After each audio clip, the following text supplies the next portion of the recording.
Na véspera de Natal de 2023, minha nora Carolina gritou comigo na frente de 35 convidados. Cadê a comida, sua velha inútil? Estamos todos morrendo de fome aqui. Todos riram.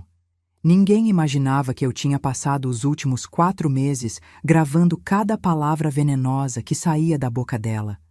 Cada plano que ela e meu filho tramaram para me tirar tudo que eu construí em 45 anos de trabalho. Naquela noite, eles descobririam que esta velha inútil tinha um as na manga. Mas antes de continuar, confira se você já está inscrito no canal e escreva nos comentários. De onde você está assistindo este vídeo? Meu nome é Helena. Tenho 71 anos e enquanto Carolina me humilhava naquela sala decorada com luzes de Natal e guirlandas de pinheiro, eu não derramei uma lágrima sequer.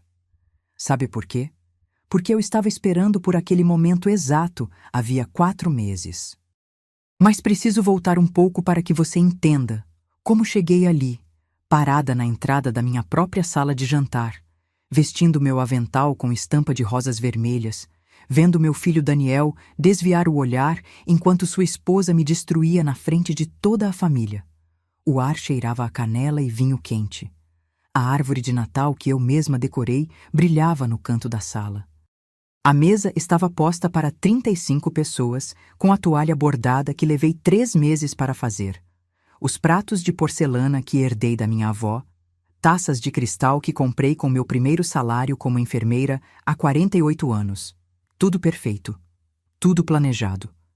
Carolina estava ao lado da lareira naquele vestido verde esmeralda, que provavelmente custou mais do que meu salário de um mês inteiro, quando ainda trabalhava. Cabelos loiros perfeitamente escovados caindo sobre os ombros, unhas feitas, maquiagem impecável, sapatos de salto que tilintavam no chão como pequenos martelos. Ela me olhou com aqueles olhos azuis frios, calculistas, e cuspiu as palavras como se fossem balas. Cadê a comida, sua velha inútil? Estamos todos morrendo de fome aqui. O silêncio que se seguiu durou talvez 5 segundos, mas pareceu uma eternidade. Depois vieram as risadas. Minha sobrinha foi a primeira, aquela risada nervosa de quem quer agradar quem está no comando. Depois veio a irmã de Carolina. Depois os primos do Daniel. Um por um, como peças de dominó caindo. 35 pessoas na minha casa, rindo de mim.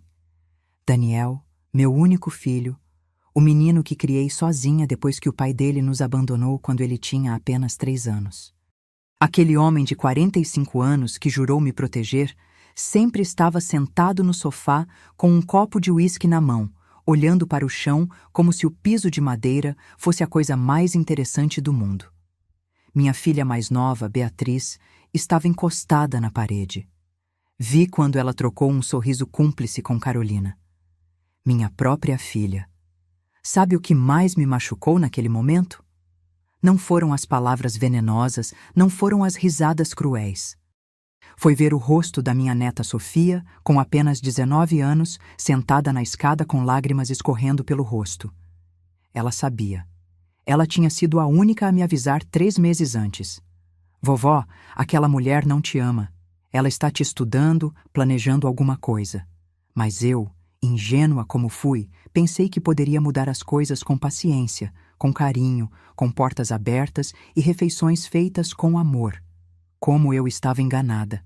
Carolina deu 3 passos na minha direção. Seus saltos ecoavam no silêncio como tiros. O quê? Não vai dizer nada? Ou será que perdeu a capacidade de se defender também? Todos esperavam que eu fizesse o que sempre fazia. Abaixar a cabeça, pedir desculpas, correr para a cozinha, servir o jantar com um sorriso no rosto. Ser a boa velhinha, a avó querida, a mulher invisível que existe apenas para servir os outros. Mas naquela noite, algo dentro de mim se rompeu. Olhei para cima, encontrei o olhar dela, e pela primeira vez em 4 meses aguentando seu desprezo, suas ordens, seus insultos, seus pedidos absurdos às 5 da manhã, pela primeira vez, sorri. Não era um sorriso gentil. Era o sorriso de uma mulher que sabe exatamente o que vai acontecer nas próximas 2 horas. Você tem razão, Carolina. Eu disse com uma calma que surpreendeu até a mim mesma. Tenho sido inútil mesmo por muito tempo. Vi seus lábios se curvarem em um sorriso de vitória. Ela pensou que tinha vencido. Mas esta noite, continuei, caminhando lentamente em direção ao centro da sala. Isso vai mudar. Esta noite, todos vocês vão descobrir exatamente para que eu sirvo. Tirei um pequeno controle remoto do bolso do meu avental. Ninguém havia notado aquele objeto preto e discreto.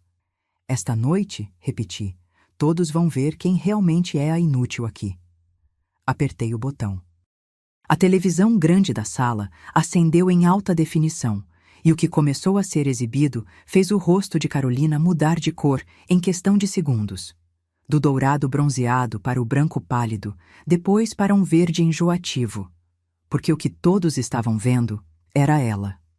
2 dias antes, naquela mesma sala, falando ao telefone com a irmã. Relaxa, Marina. Em 6 meses no máximo a velha morre ou a gente coloca ela num asilo. Esta casa vale pelo menos 10 milhões.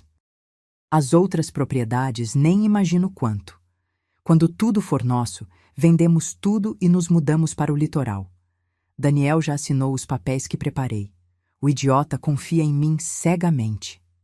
O silêncio que caiu sobre aquela sala era tão denso que você poderia cortá-lo com uma faca. E eu, parada no meio de todos eles, com meu avental de rosas vermelhas e minhas mãos enrugadas de 71 anos, só conseguia pensar uma coisa. Ora, ora, minha querida. Agora vamos ver quem é a inútil de verdade. Preciso que você entenda uma coisa sobre mim. Eu não nasci em berço de ouro. Não herdei nada de ninguém. Não me casei com um homem rico que me sustentou. Tudo o que você vê aqui, cada tijolo desta casa, cada móvel, cada centavo no banco, eu construí com estas mãos que agora tremem de artrite, mas que um dia trabalharam até sangrar. Cheguei a São Paulo em 1975. Tinha acabado de fazer 23 anos, com uma mala de papelão e 200 cruzeiros no bolso. Vinha do interior do Paraná, de uma cidade pequena onde as oportunidades morriam antes mesmo de nascer. Minha mãe me abraçou na rodoviária e disse algo que nunca esqueci. Helena, nesta vida ninguém vai te dar nada de graça, mas também não deixe que tirem o que é seu. Na época, não entendi completamente o que ela quis dizer. Eu era jovem, sonhadora, acreditava que trabalho duro e bondade eram suficientes. Como eu estava errada. Consegui emprego como auxiliar de enfermagem em um hospital público. 12 horas por dia, 6 dias por semana, salário mínimo. Morei em uma pensão que dividia com outras 5 mulheres. O banheiro era no corredor. No inverno, a água do chuveiro era tão gelada que doía na pele. Mas eu economizava. Cada centavo que não gastava com transporte, guardava. Cada refeição que não comprava na rua, preparava com o mínimo possível. Em 1980, uma colega de trabalho me disse que estavam vendendo um terreno pequeno na Zona Leste. 40 mil cruzeiros. Era uma fortuna para mim. Mas juntei todo o dinheiro que tinha economizado em 5 anos, peguei o resto emprestado com juros altos e comprei. As pessoas acharam que eu tinha enlouquecido. Para que você quer um terreno se nem tem casa? Eu não respondia. Apenas trabalhava mais. 3 anos depois, aquele terreno valia 4 vezes mais. Vendi. Comprei 2 terrenos menores em bairros diferentes. Vendi em 1987. Comprei uma casa pequena. Você percebe o padrão? Eu não era inteligente por ter estudado em universidades caras. Eu era inteligente porque aprendi algo crucial. Observar em silêncio permite aprender. E quem aprende, sobrevive. Conheci Roberto em 1978. Um homem trabalhador, motorista de ônibus. Nos casamos no cartório com 2 testemunhas e um almoço simples depois. Sem festa grande, sem vestido branco caro. Roberto nunca soube exatamente quanto dinheiro eu estava guardando. Não porque eu não confiasse nele, mas porque algo dentro de mim dizia: isto é seu, Helena, sua tábua de salvação. Tivemos Daniel em 1979 e Beatriz em 1983. Morávamos em uma casa simples, mas digna. Roberto trabalhava dirigindo ônibus. Eu continuava na enfermagem e, à noite, depois que as crianças dormiam, planejava meus próximos investimentos. Sempre com escritura em meu nome, sempre em silêncio. Quando Roberto nos deixou em 1982, fugindo com uma mulher mais jovem, meu mundo quase desabou. Fiquei sozinha com 2 crianças pequenas, contas para pagar e uma dor no peito que parecia não ter fim. Mas eu não podia me dar ao luxo de desmoronar. Então, sequei as lágrimas e continuei. O que ninguém sabia, nem mesmo meus filhos, era que em 2010 eu já possuía 6 imóveis avaliados em mais de 8 milhões de reais. Morava nesta casa que comprei em 1995. Alugava as outras 5. O dinheiro entrava todo mês em uma conta que só eu controlava. Por que não contei nada aos meus filhos? Porque minha mãe tinha razão. As pessoas mudam quando sentem o cheiro de dinheiro. E eu queria saber quem amava Helena, a mulher do interior que fazia pão caseiro todo domingo. Não queria nem imaginar quem quereria Helena, dona de 8 milhões em propriedades. Durante anos, meus filhos acreditaram que eu vivia da minha aposentadoria como enfermeira e de algumas economias modestas. Eu os ajudava quando precisavam. Faculdade do Daniel, carro da Beatriz, entrada do apartamento da Sofia. Mas nunca dei tudo.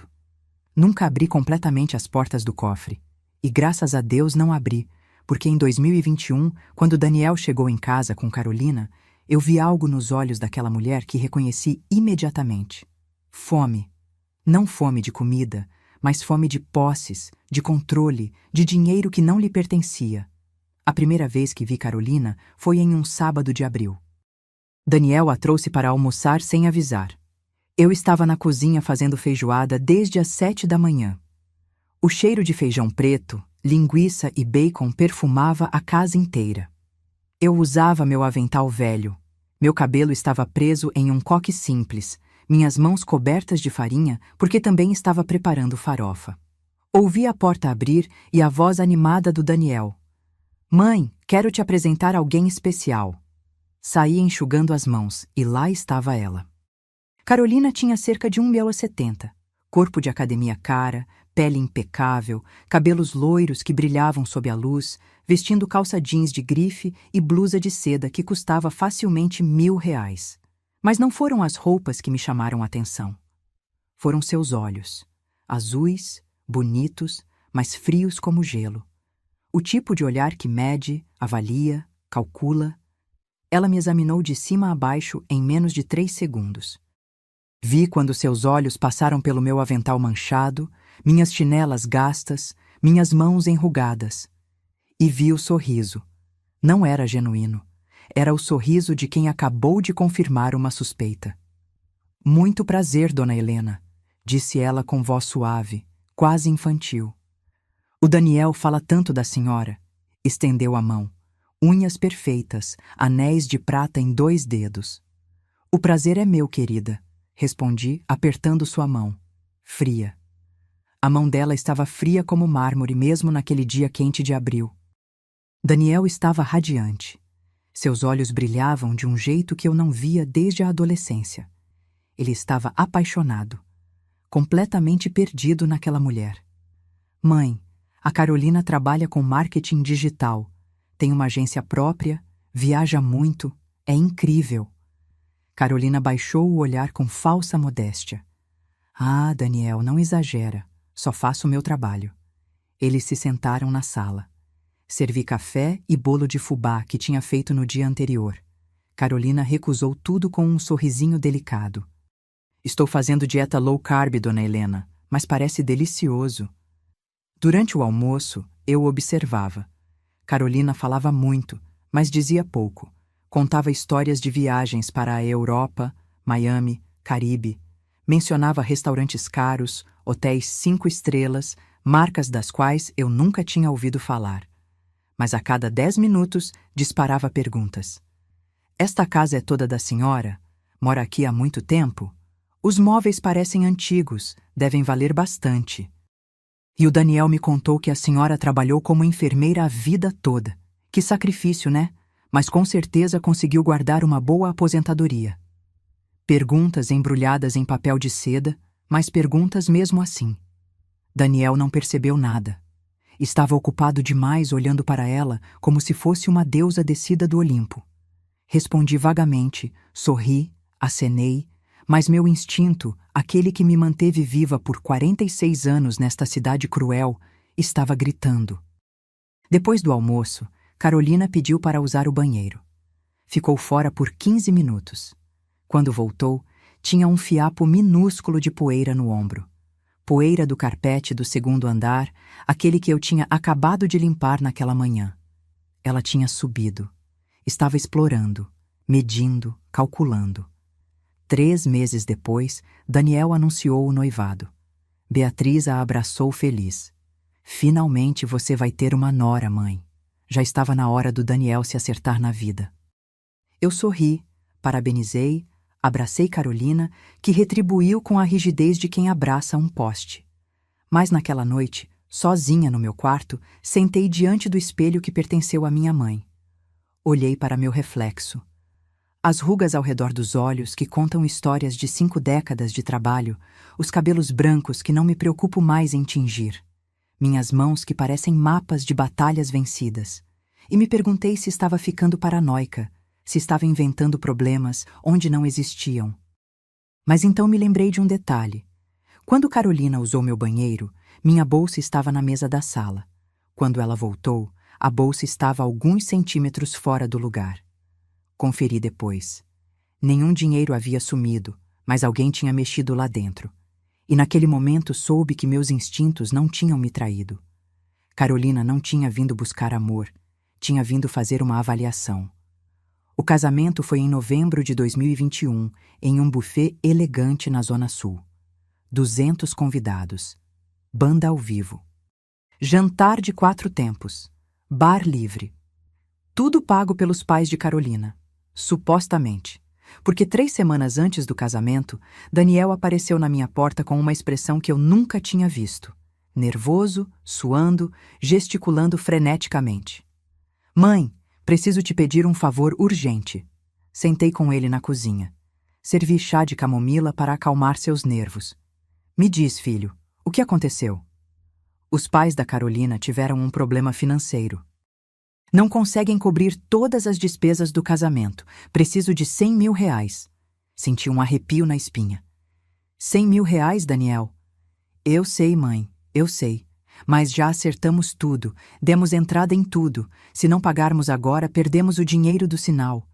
E a Carolina? A voz dele falhou. A Carolina sonha com esse casamento desde pequena. Olhei nos olhos do meu filho, o menino que criei sozinha depois que o pai fugiu, o adolescente que me ajudava a carregar compras, o jovem que me abraçou quando fiquei doente e prometeu sempre cuidar de mim. Onde estava aquele homem? Daniel, 100 mil reais é muito dinheiro. Vivo da minha aposentadoria e... Por favor, mãe, eu te pago de volta. Assino um documento, o que você quiser, mas por favor me ajuda. Ele tinha lágrimas nos olhos. E eu, ingenuamente, cedi. Dei a ele o dinheiro que juntei centavo por centavo. Ele não assinou documento nenhum. Não precisa, mãe. Somos família. O casamento foi espetacular. Carolina parecia uma princesa em um vestido que deve ter custado 50 mil reais. A família dela chegou em carros importados. Brindaram com champanhe francês. E eu, sentada em uma mesa com um vestido simples que comprei em uma loja de departamento, assisti meu filho dançar com a noiva sem me olhar uma única vez durante toda a noite. Depois do casamento, tudo mudou. Antes, Daniel me visitava todo domingo. Almoçávamos juntos, conversávamos sobre tudo. Ele me contava sobre o trabalho dele como gerente de vendas, os planos, os sonhos. Depois de Carolina, as visitas foram ficando espaçadas. Primeiro quinzenais, depois mensais, depois apenas em datas especiais. E quando vinha, não estava mais sozinho. Carolina sempre o acompanhava e sempre tinha algo a criticar. Ai, dona Helena, a senhora ainda tem esse sofá? Está tão velho. Esta casa é muito escura, precisa de uma reforma. Já pensou em vender e comprar um apartamento menor? Esta casa é grande demais para a senhora sozinha. comentários embrulhados em falsa preocupação, mas que picavam como agulhas. Daniel nunca a contrariava, ria sem graça e mudava de assunto. Um dia, em março de 2022, eles chegaram com uma proposta. Mãe, estávamos pensando, disse Daniel. Esta casa é muito grande para você ficar sozinha aqui. Que tal se a gente viesse morar com você? Assim podemos cuidar da senhora. E você pode nos ajudar com as despesas. Carolina sorriu docemente. Meu primeiro instinto foi dizer não categoricamente. Mas vi o rosto esperançoso do Daniel. Vi meu filho, não a mulher que o manipulava. Deixa eu pensar, respondi. Não dormi naquela noite. Levantei às 3 da manhã, fiz café, sentei no quintal olhando as estrelas. Pensei na solidão, nas noites em que o silêncio desta casa pesava como chumbo. Em como seria bom ter meu filho por perto novamente. Mas também pensei no olhar de Carolina examinando cada canto da minha casa como se já fosse dela. Eu deveria ter ouvido meu instinto. Mas escolhi a esperança. E essa decisão quase me custou tudo. Eles se mudaram em abril de 2022. Os primeiros dias foram toleráveis. Daniel e Carolina ocuparam os 2 quartos do segundo andar. Mantive o meu no térreo. Assim a senhora não precisa subir escadas, disse Carolina com aquela voz doce que eu começava a reconhecer como veneno mascarado. Na primeira semana, Carolina ainda fingia. Perguntava se podia usar a cozinha, se podia mover alguns móveis, se eu me importava com música alta. Na segunda semana, parou de perguntar. Pessoas começaram a aparecer. Amigas de Carolina, sua irmã Marina, primas. Ocupavam minha sala como se fosse delas, deixando copos sujos, aumentando o volume da TV, fumando no quintal, mesmo eu pedindo repetidamente para não fazerem isso. Ah, dona Helena, é só um cigarrinho, não exagera. Daniel trabalhava o dia todo. Saía às 7 da manhã, voltava às 9 da noite, exausto, irreconhecível. Carolina não trabalhava. Supostamente estava entre projetos, mas nunca a vi procurando emprego. O que vi foi ela redecorando minha casa sem permissão. Um dia cheguei do mercado e as cortinas da sala, aquelas que eu mesma havia costurado com tecido de flores que comprei em uma viagem ao Nordeste, estavam no lixo. Eram muito velhas, dona Helena, disse Carolina apontando para umas cortinas cinzas sem graça que tinha comprado. Estas são modernas, dão mais classe. Minhas mãos tremeram. Aquelas cortinas eram especiais. Tinha feito quando Daniel era adolescente. Levei 2 meses costurando à mão. Carolina, aquelas cortinas significavam muito para mim. Ai, dona Helena, não fica assim por causa de cortina, é só pano. Além do mais, já joguei fora. O caminhão de lixo já passou. Naquela noite chorei no meu quarto. Chorei pelas cortinas. Chorei porque minha casa não parecia mais minha. Mas aquilo foi só o começo. Em maio, Carolina começou a me dar ordens diretas. Dona Helena, faz o café da manhã? Vamos acordar tarde hoje. Dona Helena, lava essa roupa? Tá acumulando. Dona Helena, tenho umas amigas vindo almoçar. Prepara alguma coisa especial. E para manter a paz, obedeci. Cozinhei, limpei, lavei, passei. Tinha me tornado empregada da minha própria casa. Daniel não dizia nada. Quando tentava conversar com ele, ou estava exausto demais, ou Carolina o interrompia com alguma emergência inventada. Em junho, as coisas pioraram. Carolina começou a me acordar às 5:30 da manhã, batendo na porta do meu quarto. Dona Helena, preciso de café. Levanta logo. Pegou a chave de um dos quartos extras. Vamos usar como closet. A senhora não precisa dele. Naquele quarto, eu guardava as coisas do Roberto, memórias dos meus filhos pequenos, álbuns de fotos antigas. Carolina, por favor, aquele quarto é especial para... Dona Helena, seu ex-marido te abandonou há 40 anos. Precisa superar isso. Senti como se tivesse levado um tapa. Em julho, descobri que Carolina estava mexendo nas minhas coisas. Encontrei gavetas da minha escrivaninha abertas, papéis fora do lugar, meu talão de cheques desorganizado. Confrontei. Você estava mexendo nos meus documentos? Claro que não, dona Helena. A senhora deve estar confusa. Na sua idade é normal. Na sua idade. Como se eu fosse uma velha senil inventando coisas, mas eu não estava confusa. E naquele mesmo dia, tomei uma decisão. Liguei para Sofia, minha neta. Preciso da sua ajuda, mas ninguém pode saber. Nem sua mãe, nem seu tio, ninguém. O que foi, vó? Precisa me ensinar a usar essas câmeras pequenas de segurança que vendem na internet. Sofia chegou 2 dias depois. Fomos a uma loja de eletrônicos no centro. Compramos 5 câmeras minúsculas e um sistema de gravação que conectava em um tablet. Tem certeza disso, vó? Mais certeza do que nunca, minha filha. Instalamos as câmeras na sala, cozinha, corredor do 2º andar. Escondidas em vasos de plantas, atrás de livros, em molduras de quadros. Carolina e Daniel nunca perceberam. E então comecei a gravar tudo. Cada comentário maldoso, cada insulto, cada conversa telefônica que Carolina tinha quando achava que estava sozinha. Durante 4 meses, acumulei provas. 4 meses de humilhações documentadas uma a uma, porque algo me dizia que precisaria delas. E eu estava certa. Setembro chegou com aquele calor sufocante de São Paulo. Numa terça-feira à tarde, meu telefone tocou. Era o Dr. Maurício Santos, meu advogado há 25 anos. Helena, precisamos conversar. É urgente. O tom da voz dele me gelou. Nos encontramos no dia seguinte em seu escritório na Avenida Paulista. Um daqueles escritórios antigos com estantes até o teto e cheiro de papel envelhecido. Dr. Maurício fechou a porta e me ofereceu água.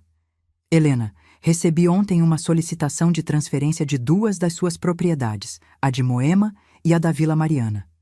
Senti o mundo girar. Como assim? Alguém apresentou documentos para transferir essas propriedades, com sua assinatura e selo oficial. Doutor. Maurício, eu não assinei nada. Eu sei, por isso te chamei.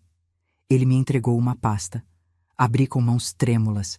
Havia documentos oficiais, procurações, solicitações de transferência e, no final, papéis que eu supostamente teria assinado, autorizando a transferência de 2 propriedades avaliadas em mais de 5 milhões de reais para Daniel Ferreira Silva e Carolina Mendes Silva. A assinatura se parecia com a minha. Não era perfeita, mas era parecida. Falsificação, disse Dr. Maurício. E não é a primeira tentativa. Há um mês, uma jovem veio ao escritório perguntando sobre todas as suas propriedades. Loira, bem vestida, muitos anéis. Perguntou quantos imóveis você tinha, onde ficavam, quanto valiam. Disse que era sua nora e tinha direito de saber. Senti uma tontura. Precisei me apoiar na cadeira. Dr. Maurício me serviu mais água. Helena, isso é crime. Posso bloquear essas transferências imediatamente e registrar queixa. Mas preciso que me diga, quem tem acesso aos seus documentos, aos seus carimbos? Não precisei pensar. Minha nora mora na minha casa. E seu filho sabe disso? Essa pergunta me destruiu, porque os documentos estavam no nome dele também. Ele iria herdar. Meu filho, meu próprio sangue, a criança que carreguei no ventre, o bebê que amamentei, o menino que defendi de tudo e de todos. Não sei, sussurrei. Não sei. Dr. Maurício colocou sua mão sobre a minha. Helena, vou congelar legalmente todos os seus bens. Nenhuma transferência poderá ser feita sem sua presença física e documento verificado por mim pessoalmente. Concorda? Sim. E você precisa tirar essa mulher da sua casa. Hoje. Agora. Não posso. O Daniel. Daniel é um homem adulto. Se ele está envolvido nisso, já fez sua escolha. Saí daquele escritório em estado de choque. Caminhei sem rumo pela Paulista. Passei por vendedores ambulantes, pelo movimento frenético, tudo embaçado pelas lágrimas. Como chegamos a isso? Como meu filho, pôde tentar me roubar? Cheguei em casa às 7 da noite. Carolina e Daniel estavam jantando na sala, assistindo TV, pratos sujos na minha mesa de centro. Riam, relaxados, como se não tivessem acabado de tentar destruir minha vida. Dona Helena, que bom que chegou, disse Carolina sem tirar os olhos da tela. Esqueceu de comprar pão, tivemos que pedir pizza. Daniel nem olhou para mim. Subi para meu quarto, Tranquei a porta e pela primeira vez senti medo real dentro da minha própria casa. Naquela noite, revisei as gravações das câmeras. Encontrei exatamente o que procurava. 4 semanas antes, em um sábado quando fui ao mercado, Carolina entrou no meu quarto. As câmeras a flagraram abrindo minhas gavetas, fotografando documentos com o celular, pegando papéis. Havia mais. 3 dias depois, Carolina ao telefone com a irmã Marina. Consegui todos os documentos, mana. O advogado é velho e desconfiado, mas vamos achar outro. Em 2 semanas teremos os imóveis. A velha nem vai perceber até ser tarde demais. E então, a pior parte. Daniel entra na sala enquanto Carolina organiza os documentos roubados. Tem certeza que isso vai funcionar? Pergunta meu filho. Confia em mim, amor. Sua mãe é velha, não vai checar nada. E quando checar, já vai ser tarde. Esses imóveis valem uma fortuna. Podemos vender, investir, ir morar onde quisermos. E se ela ficar brava? Ela é sua mãe, vai entender. E se não, bom, é a vida. Uma hora tudo ia passar para você mesmo. Estamos apenas nos antecipando. Daniel acenou com a cabeça. Meu filho concordou. Chorei até não ter mais lágrimas, porque naquela noite perdi algo mais valioso que qualquer propriedade. Perdi meu filho. E foi ali que decidi. Se iam me destruir, eu garantiria que se arrependessem todos os dias pelo resto da vida. Outubro transformou minha vida em um tipo diferente de inferno, porque Carolina era astuta, muito astuta. Não bastava manipular Daniel, precisava da família inteira ao lado dela. E conseguiu. No primeiro domingo de outubro, Beatriz veio tomar café. Não havia há meses. Entrou com Carolina como se fossem melhores amigas, rindo e conversando. Me deu um abraço morno. Oi, mãe. Como vai? Estou bem, filha. Que bom te ver. Fiz café, pão de queijo, bolo de cenoura. A mesa cheirava a café fresco e manteiga derretida, como nos domingos antigos quando os filhos eram pequenos. Mas Beatriz mal tocou na comida. Mãe, a Carolina me disse que você anda muito difícil ultimamente. Larguei a xícara. Difícil? É. Ela diz que você se irrita por tudo, que não deixa eles viverem em paz, que está muito controladora. Olhei para Carolina. Ela baixou o olhar com um sorriso triste perfeitamente ensaiado. Eu não disse exatamente isso, Bia. Apenas comentei que a dona Helena está passando por um momento difícil. É normal na idade dela. Minha avó também ficou muito complicada antes de irmos interná-la. Deixou a frase no ar. A mensagem era clara. Mãe, continuou Beatriz, acho que você deveria considerar, sei lá, vender esta casa. É grande demais. Com o dinheiro, poderia comprar um apartamento menor, mais adequado. Mais adequado para quê? Para a sua idade? Minha idade. Sempre minha idade como desculpa para tudo. Esta é minha casa, Beatriz. Comprei com meu próprio dinheiro. Não vou vender. Ah, mãe, sempre tão teimosa. Pensa com carinho. Daniel e Carolina poderiam ajudar na venda, poupar você do estresse. Que conveniente. Depois daquele dia, visitas se multiplicaram, mas não para me ver, para me julgar. Minha sobrinha chegava com o marido, sentavam na sala, falavam baixo, me olhavam de soslaio. Ela parece tão perdida, coitada. Viu como está vestida? Toda desleixada. Carolina disse que ela às vezes esquece coisas. Outro dia deixou o fogão ligado. Mentiras. Tudo mentira. Mas Carolina as plantava cuidadosamente. Uma aqui, outra ali, até toda a família começar a me ver como uma velha senil que precisava ter o controle da própria vida retirado. Em reuniões familiares, me excluíam das conversas. Falavam de mim na terceira pessoa como se eu não estivesse ali. O que vamos fazer com ela? Alguém precisa tomar decisões. Ela não pode continuar morando sozinha. Tecnicamente não mora sozinha. Daniel está lá. Mas ele trabalha muito. É Carolina quem realmente cuida dela. Carolina, a santa. Carolina, a abnegada. Carolina que abdicou da carreira para cuidar da sogra doente. Doente de quê? De dignidade. Certa tarde, Beatriz chegou com papéis. Mãe, Carolina e eu achamos que seria bom você dar uma procuração para o Daniel. Caso algo aconteça, ele pode administrar seus assuntos. Meus assuntos? Suas contas, mãe, seus pagamentos. Não queremos que esqueça de pagar algo e cortem sua luz ou água. A manipulação era tão descarada que quase ri. Não vou assinar isso, Beatriz. Mãe, não seja teimosa. É para seu próprio bem. Eu disse não. Beatriz suspirou exasperada, como se eu fosse uma criança birrenta. Tudo bem, mas quando precisar de ajuda, não diga que não oferecemos. Saiu batendo a porta. A solidão que senti foi absoluta.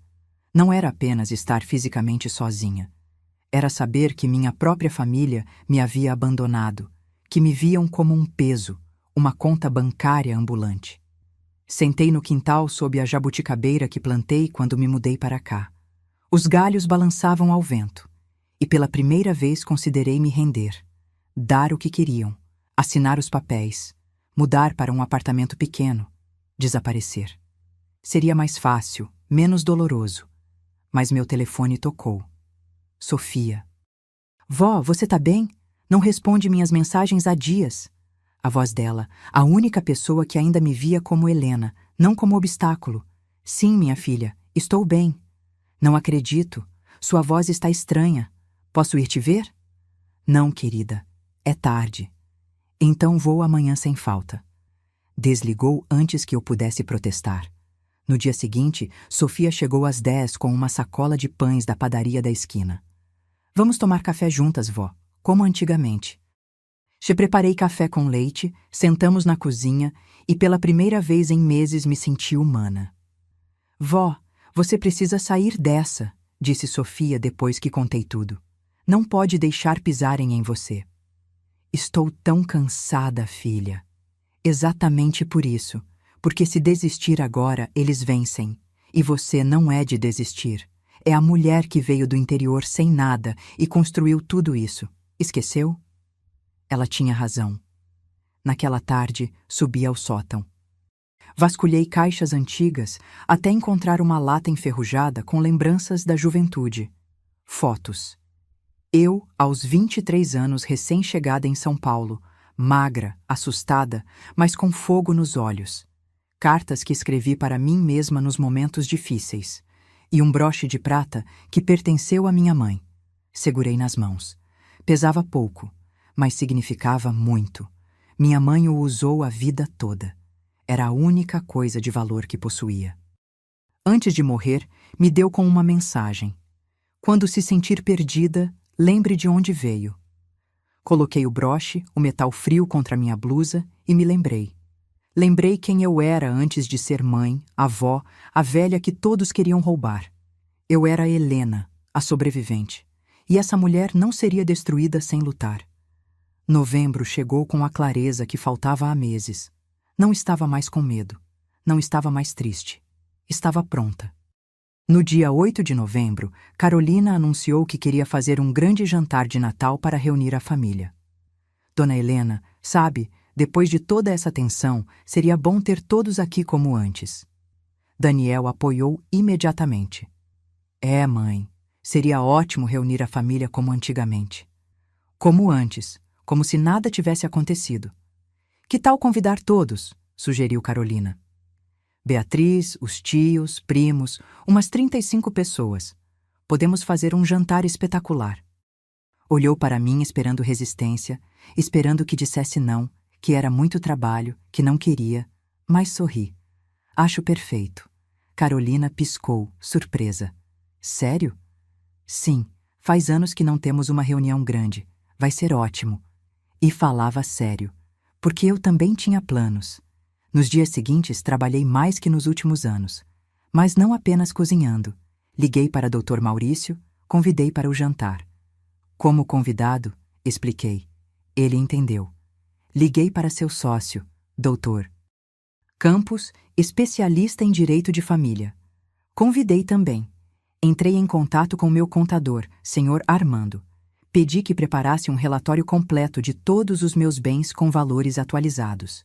E pedi a Sofia que me ajudasse com algo específico: editar 4 meses de gravações em um único vídeo. Os momentos mais intensos, os insultos mais explícitos, as conversas mais reveladoras.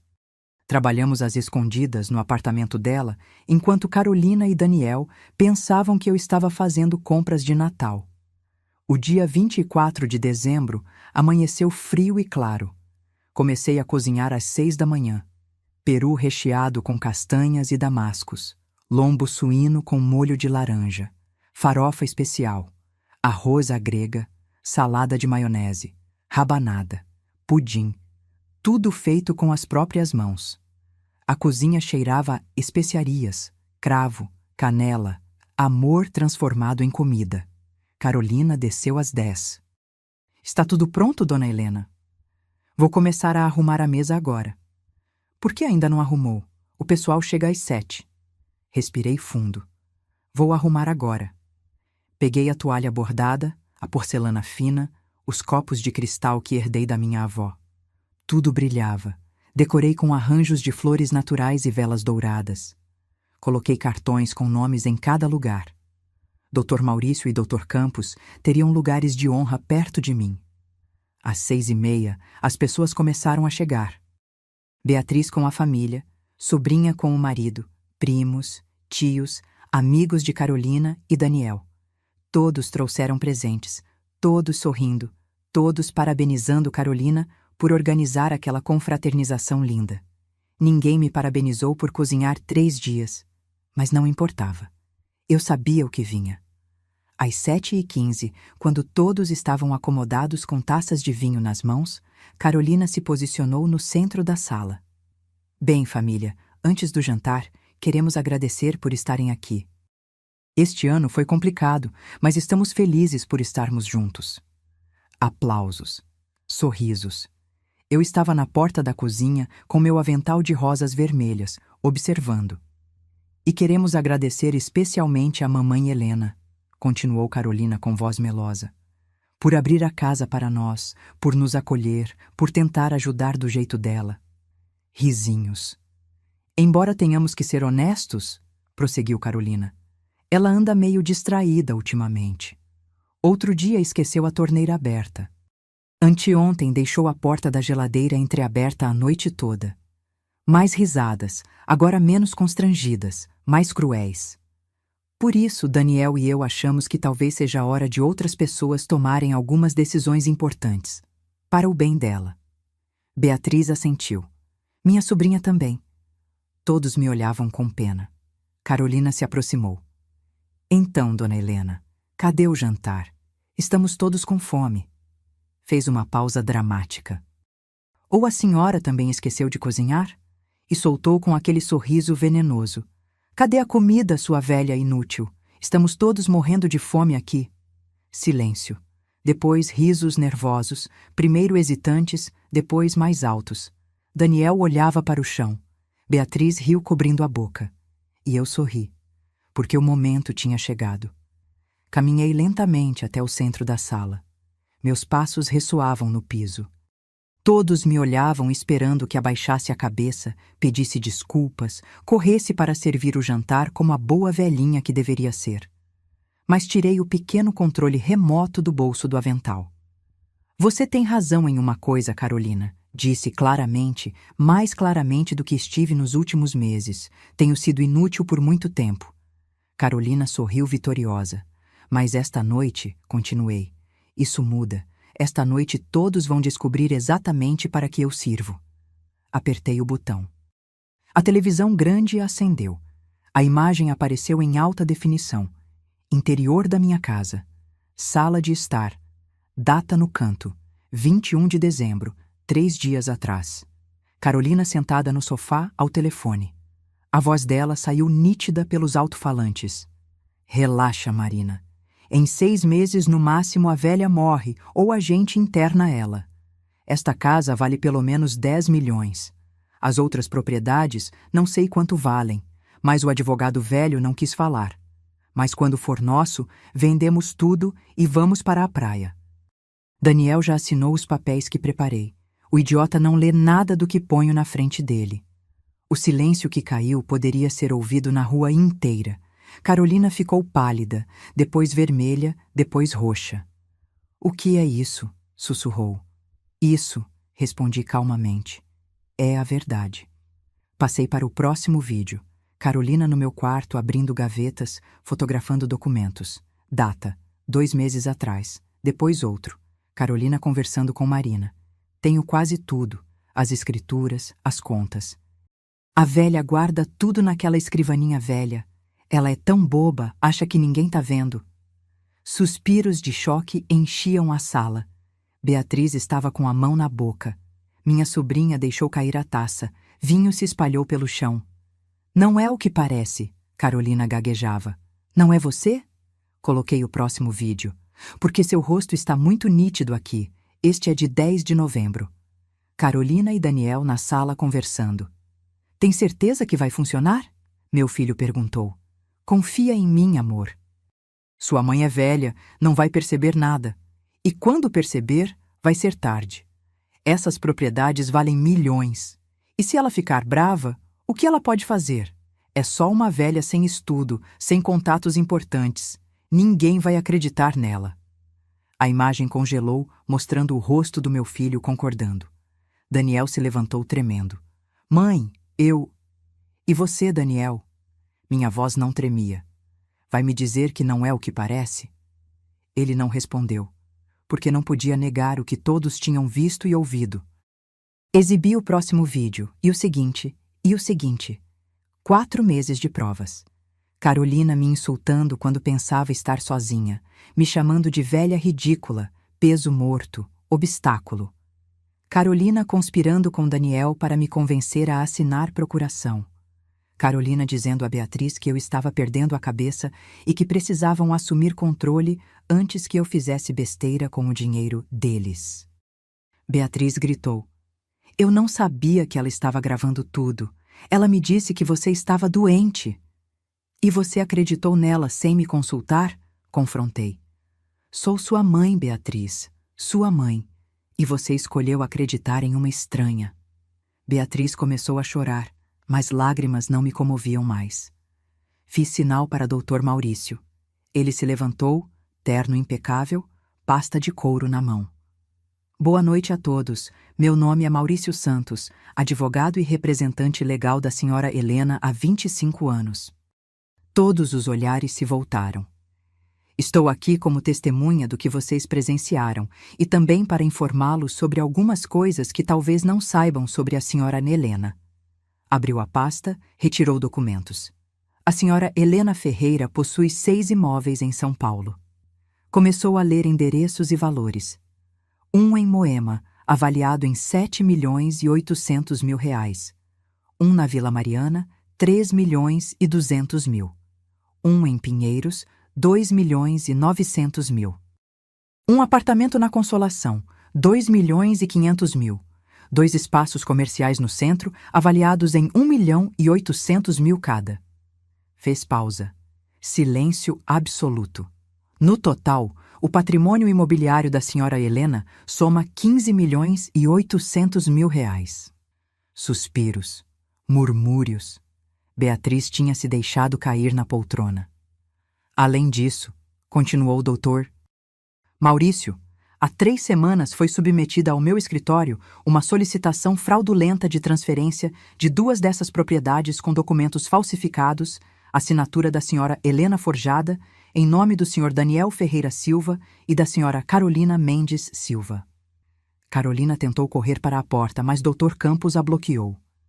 "Não tão rápido, senhora. Fraude imobiliária é crime.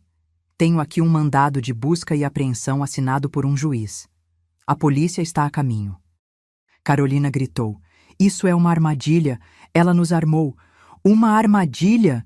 gritei pela primeira vez. "Armadilha é me proteger de roubo? Armadilha é gravar o que você dizia na minha própria casa?" Me aproximei dela. Nos olhamos cara a cara. "Você veio para esta casa atrás de dinheiro. Não de amor, não de família. Dinheiro que construí com 45 anos de trabalho. E convenceu meu filho a me trair, a me roubar, a tentar tirar tudo de mim. Você não precisa de tudo isso." Carolina explodiu.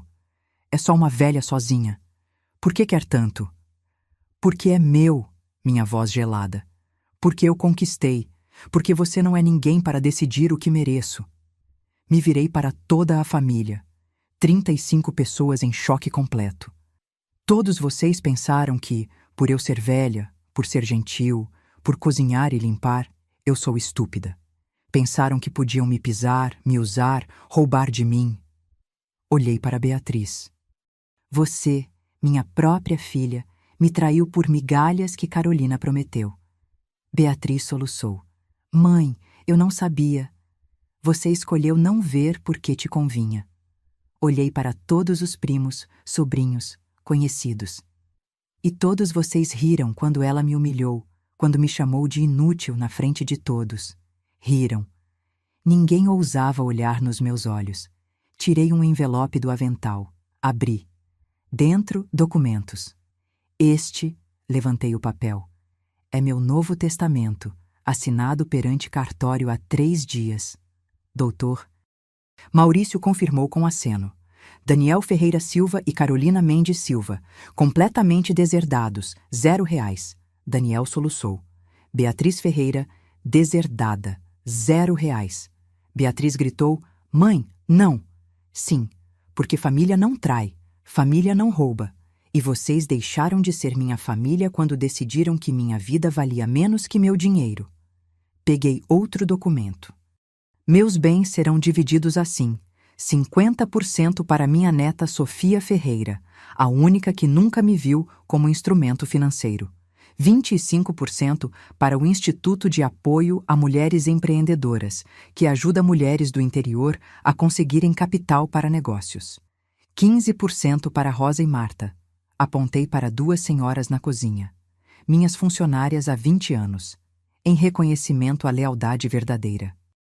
E os 10% restantes para o lar de idosos Santa Clara, para que nenhuma outra mulher da minha idade seja abusada pela família.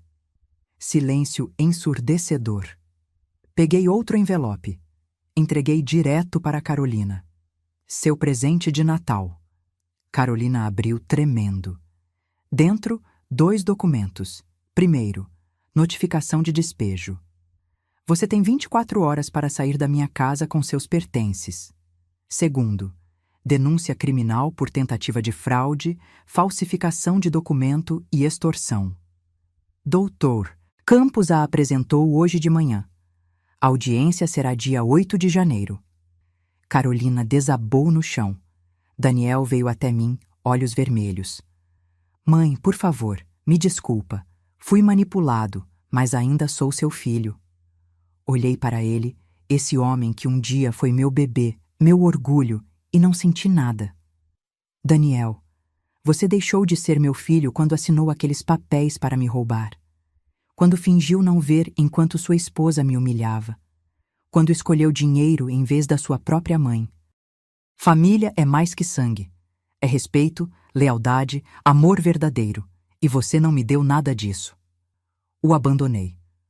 Dr. Maurício e Dr. Campos acompanharam Carolina até a porta. Lembre-se, disse o advogado. 24 horas. Se não tiver saído, voltamos com a polícia. A família começou a sair um a um, em silêncio, envergonhados. Antes de sair, Beatriz se aproximou. Mãe, nunca vai me perdoar? Não sei, Beatriz. Talvez um dia.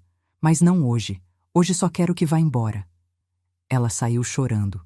Quando todos saíram, só ficamos Sofia, Dr. Maurício, Rosa, Marta e eu naquela sala cheia de comida que ninguém tinha tocado.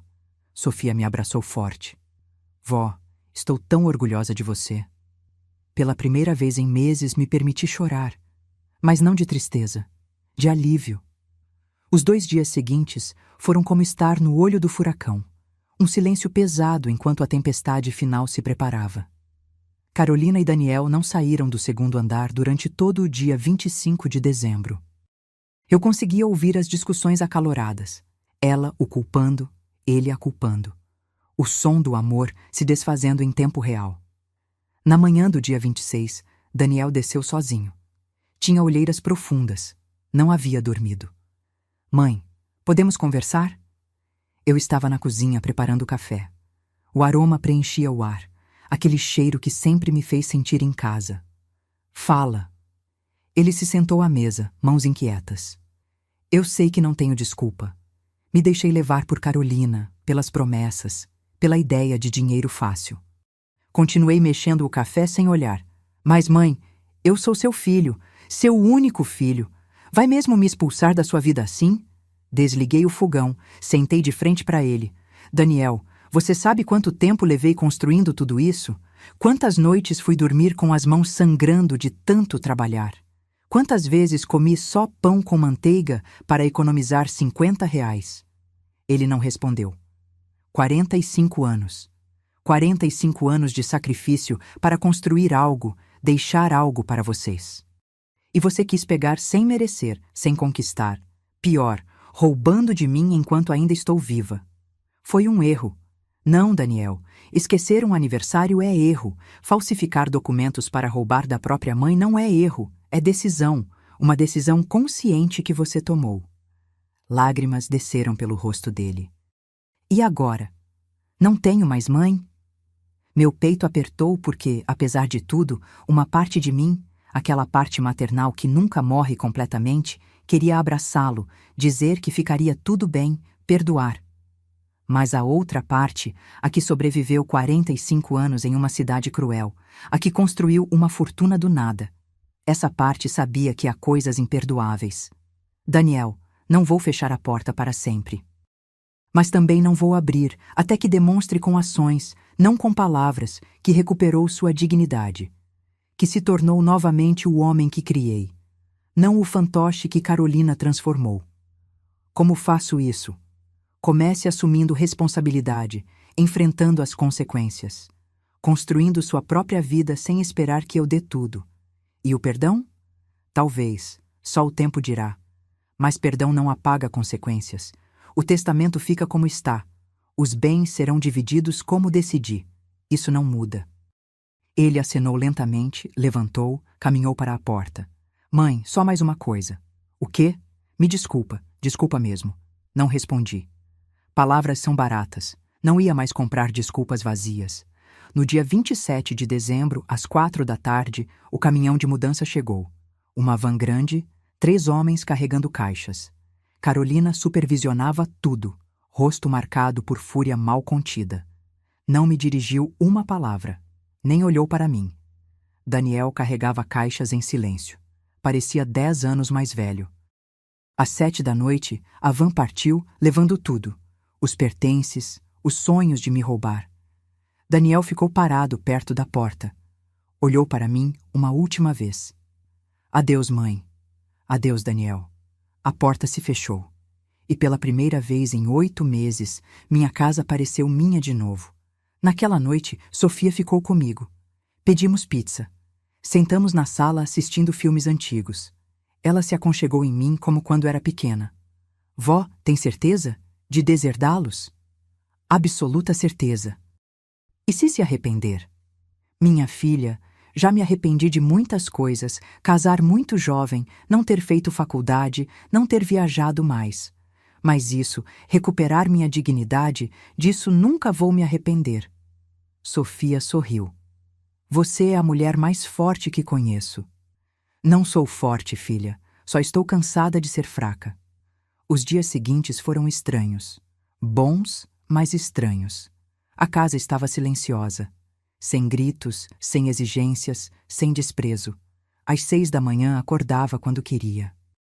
Preparava café sem pressa. Sentava no quintal lendo livros que comprei anos atrás e nunca tive tempo de abrir. Rosa e Marta vinham 3 vezes por semana, não para limpar, mas para tomar café comigo. Tinham se tornado amigas verdadeiras. Dr. Maurício me visitou para finalizar detalhes legais. Explicou que o processo criminal contra Carolina continuaria, que provavelmente enfrentaria de 2 a 6 anos de prisão. E Daniel? Ele não assinou os documentos falsificados. Tecnicamente não é criminalmente responsável, mas o juiz poderia considerá-lo cúmplice se Carolina apresentar queixa, o que provavelmente fará para reduzir pena. Que enfrente o que tem que enfrentar, respondi. Beatriz tentou ligar 7 vezes em uma semana. Não atendi nenhuma. Finalmente apareceu na minha porta no dia 3 de janeiro. Mãe, por favor, fala comigo. Deixa eu explicar. Olhei através do portão. Minha filha, meu bebê, a menina que criei com tanto amor. Não há nada para explicar, Beatriz. Você escolheu seu lado. Agora viva com a decisão. Mas sou sua filha. E eu sou sua mãe.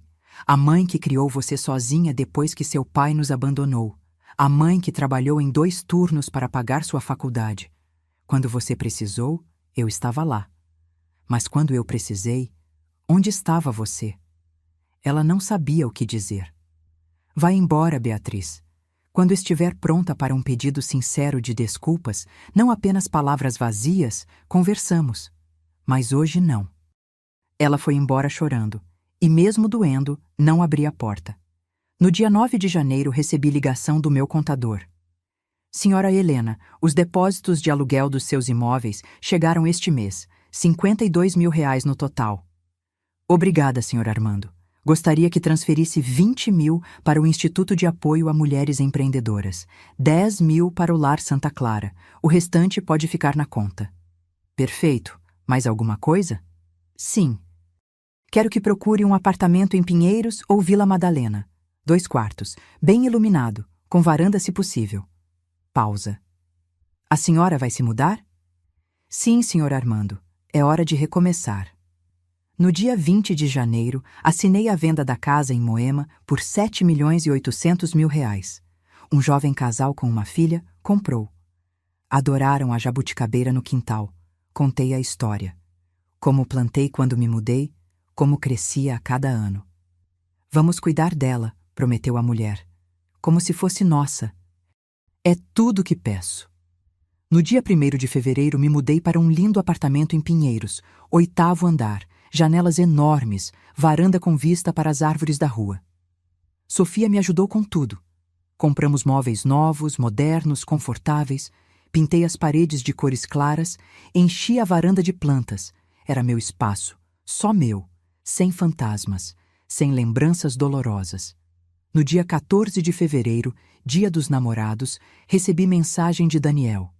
Mãe, sei que não quer me ver. Entendo. Só queria contar que Carolina e eu estamos nos divorciando. Você tinha razão em tudo. Me perdi, mas vou me reencontrar. Prometo. Te amo. Não respondi. Mas salvei a mensagem.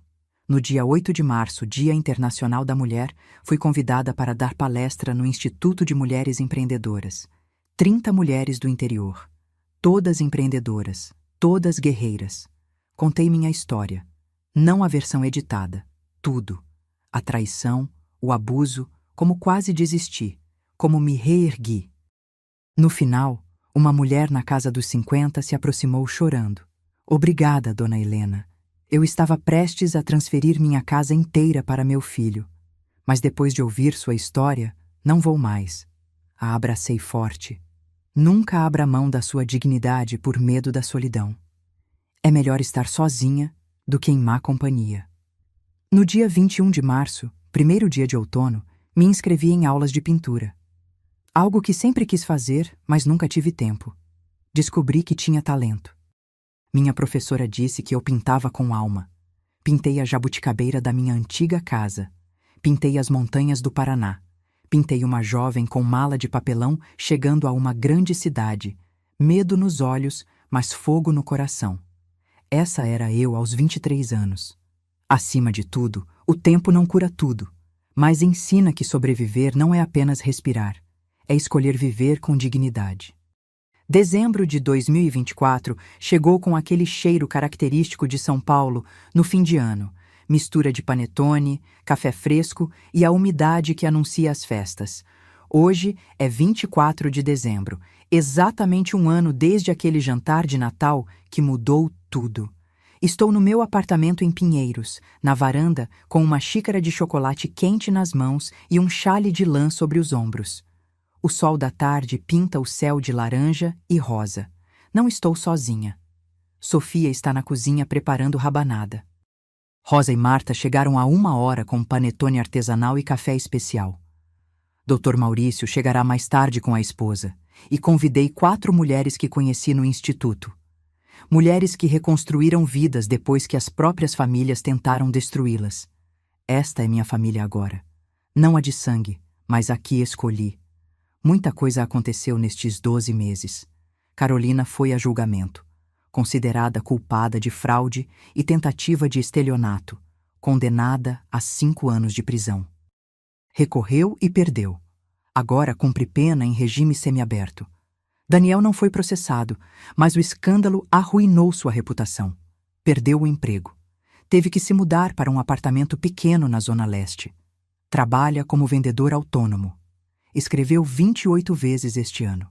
Cartas longas pedindo desculpas, explicando, implorando. Respondi 4 vezes. Respostas curtas, sem promessas. Em julho, quando completei 72 anos, apareceu na minha porta com um bolo de chocolate, meu favorito. Deixei entrar. Tomamos café. Conversamos como não fazíamos há anos. Não o perdoei. Mas deixei a porta entreaberta. Beatriz também tentou se aproximar. Mais devagar, mais cautelosa. Em setembro veio com os filhos, meus netos. Não havia há 8 meses. Mãe, não vim pedir dinheiro, nem herança, nada disso. Só queria dizer que sinto muito e que mesmo que me rejeite, vou continuar tentando. Brincamos com as crianças a tarde toda. Não falamos do que aconteceu, mas ela lavou a louça sem eu pedir. Quando foi embora, me deu um abraço longo. Passos curtos. É tudo que posso dar por enquanto. Investiu dinheiro da venda da casa em Moema no fundo para mulheres empreendedoras. Até agora, apoiamos 67 mulheres. 67 guerreiras que agora têm negócios próprios. Também comprei um apartamento pequeno no Paraná, em minha cidade natal. Vou lá a cada 2 meses. Fico 1 semana. Caminho pelas ruas onde cresci. Visito os poucos amigos de infância que restam. E me lembro de quem eu era antes de ser mãe, esposa, vítima, guerreira. Eu era Helena. Apenas Helena. E isso basta. As aulas de pintura se tornaram minha terapia. Pintei tanto este ano que minha professora sugeriu uma pequena exposição. Mulheres Inquebráveis foi o nome. 12 pinturas, 12 histórias de mulheres brasileiras que sobreviveram. Minha avó, minha mãe, eu, Rosa, Marta, as mulheres do interior. Vendemos tudo.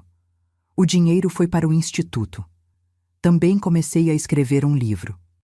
Chama-se A Velha que Não Era Inútil. Conto toda a história, sem filtros, sem suavizar nada. Já tem 180 páginas. Sofia diz que devo publicar, que milhões de mulheres precisam ler.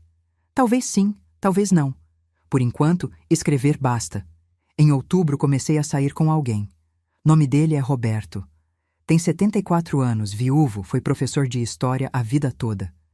Nos conhecemos em uma palestra sobre história de São Paulo, no Sesc. Não é romance de novela. Não tem fogos de artifício nem declarações dramáticas. É tranquilo. Tomamos café juntos aos domingos. Vamos ao cinema. Conversamos sobre tudo e sobre nada. Quando contei minha história, ele não julgou, não teve pena, apenas disse: "Você é muito forte." E pela primeira vez, acreditei quando alguém disse isso. Hoje, nesta varanda, assistindo o pôr do sol sobre São Paulo, me permito refletir. Perdi coisas. Sim. Perdi a ilusão de uma família perfeita. Perdi a casa onde criei meus filhos. Perdi a crença ingênua de que amor familiar é incondicional. Mas também ganhei coisas. Ganhei dignidade. Ganhei paz. Ganhei a certeza de que posso sobreviver a qualquer coisa. E ganhei algo ainda mais importante. Recuperei a mim mesma. Sofia sai para a varanda com 2 xícaras de chocolate quente. Vó, quase todo mundo tá chegando. Pronta para o jantar? Me levanto. Ajeito o broche de prata que pertenceu à minha mãe. O mesmo que usei naquela noite, 1 ano atrás. Entramos no apartamento. Há risos, música suave tocando, cheiro de canela e rabanada, e pela primeira vez em muito tempo, me sinto completamente em casa. Antes de nos sentarmos, levanto minha xícara de chocolate. Quero fazer um brinde.